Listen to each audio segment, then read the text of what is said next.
Bon, vous allez me dire, 2 films de genre déjà, un film français de genre, un film anglo-saxon de genre. Maintenant, est-ce qu'on va continuer dans le genre? Non, calmez-vous. Mais par contre, on va toujours pas aux États-Unis. On va en Allemagne avec La Salle des Profs. La Salle des Profs de, excusez-moi le nom, de Ilker Chatac. J'espère que j'ai bien prononcé son nom. Ce n'est pas un film d'horreur, mais c'est un thriller.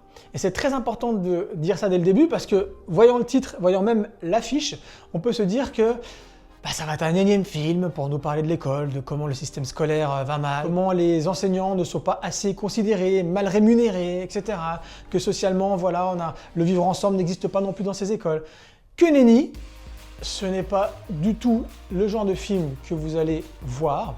Vous allez véritablement voir un thriller. C'est un huis clos qui se passe sur plusieurs jours, mais en fait on ne verra jamais nos personnages, et surtout nos personnages principaux, en dehors de l'école. Dès que la journée se termine, hop, ellipse, on se retrouve le lendemain, toujours dans l'école. Huis clos qui est renforcé par le format qui a été choisi par le réalisateur, qui est un format carré, format 4/3 de l'image. On en voit beaucoup en ce moment, mais là, ça fait vraiment sens et le côté anxiogène fonctionne à 100% grâce à ce procédé. Ensuite, ce qu'il faut comprendre, c'est que l'histoire, parce que je vous ai dit c'était un thriller, l'histoire, c'est quoi? L'histoire, c'est cette jeune enseignante qui a une classe de 5e, plutôt appréciée par ses élèves. Mais un jour, dans la salle des profs, justement, un vol va arriver. Pour rétablir la justice, quelque part, va laisser son ordinateur sur la table avec sa veste, dans laquelle elle aura bien laissé en évidence de l'argent. Elle va laisser comme ça sa veste, et elle va brancher, allumer sa webcam et partir comme si de rien n'était.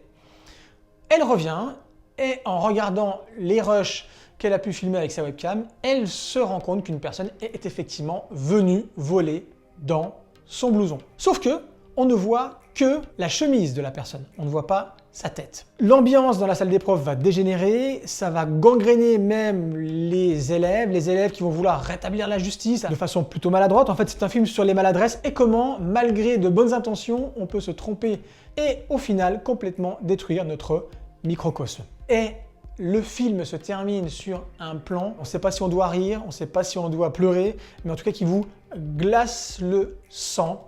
C'est un film qui va résonner en vous pendant longtemps.